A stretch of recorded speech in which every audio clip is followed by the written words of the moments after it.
everybody, and welcome back to Storytime with Josh. My name is Josh, and this is going to be another Disney-themed episode. Last episode was slightly disturbing, and only one story was told. Gives me flashbacks. Not the smell, not the look, but the sound, the crust. Listen. Oh, a symphony of crackling.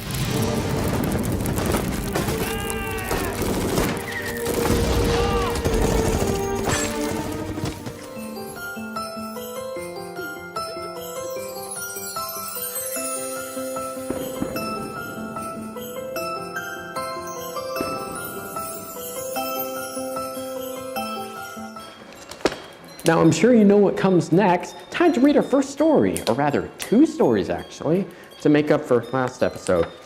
Okay, our first story for today is The Frog Prince.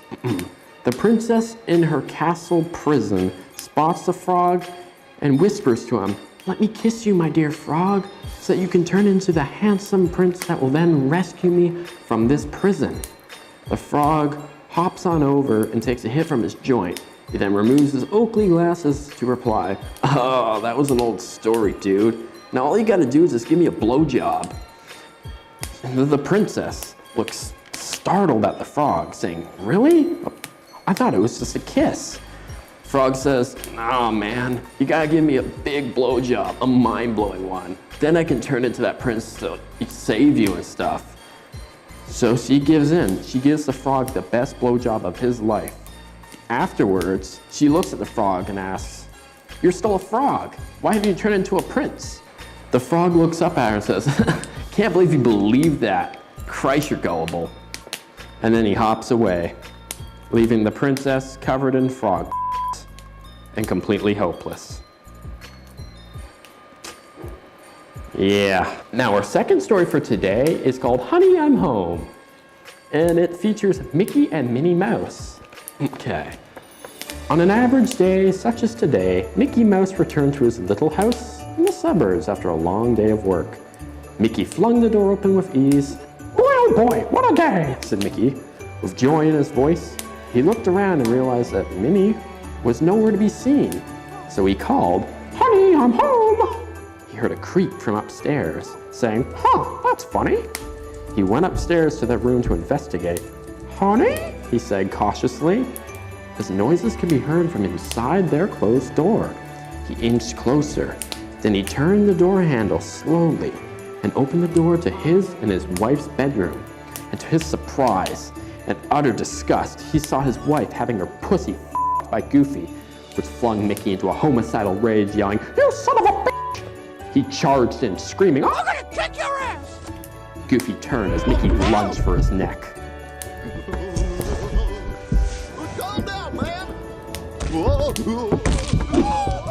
Mickey and his wife Minnie appeared in divorce court. The judge said to Mickey, "Mickey, it says here you want to divorce your wife Minnie because she's been extremely silly?" I didn't say that! I said she was fucking goofy! "Oh, isn't that a delightful story?" Poor Mickey. I know. Let's check up on Mickey Mouse, shall we?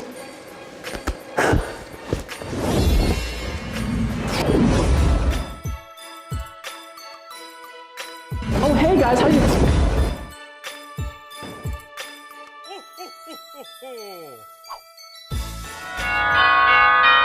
Deck the halls with boughs of holly, la la la la la la la la.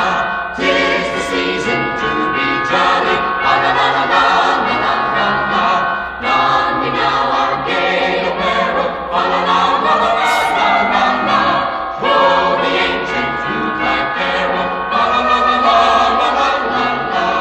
See the blazing new before us, la la la la la la la la la. Strike the harp and join the chorus, la la la la la la la la la.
Hey Mickey, guess what I heard?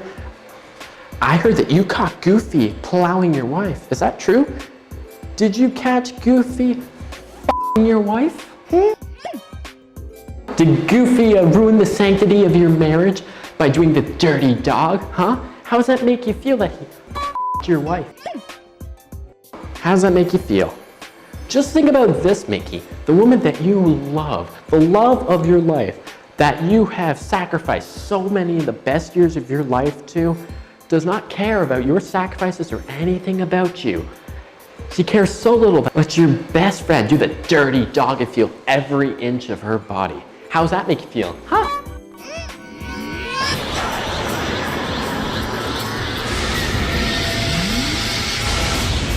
Mickey, please don't. Please don't. I'm asking you as a friend. Please don't.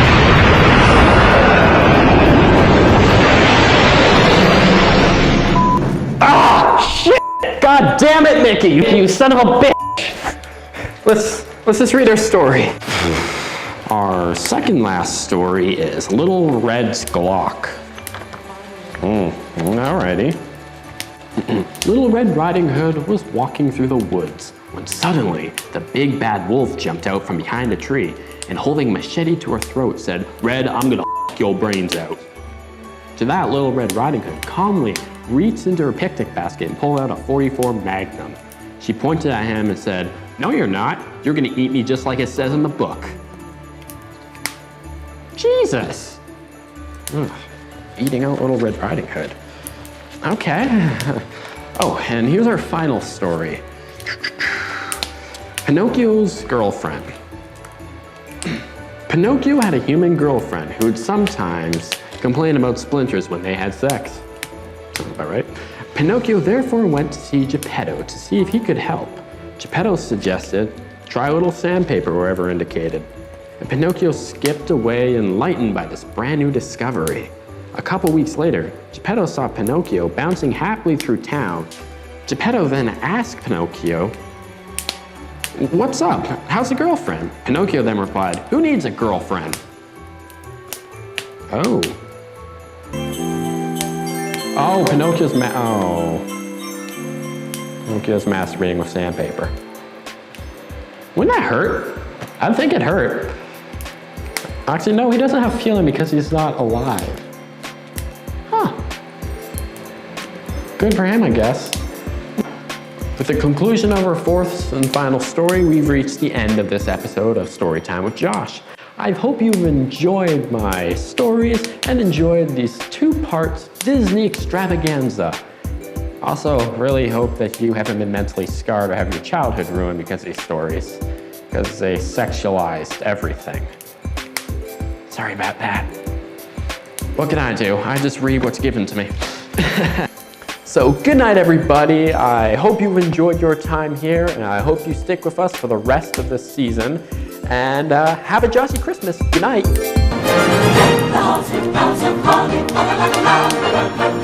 Tis the season to be jolly. Join me now and gay apparel. Throw the ancient Yuletide carol.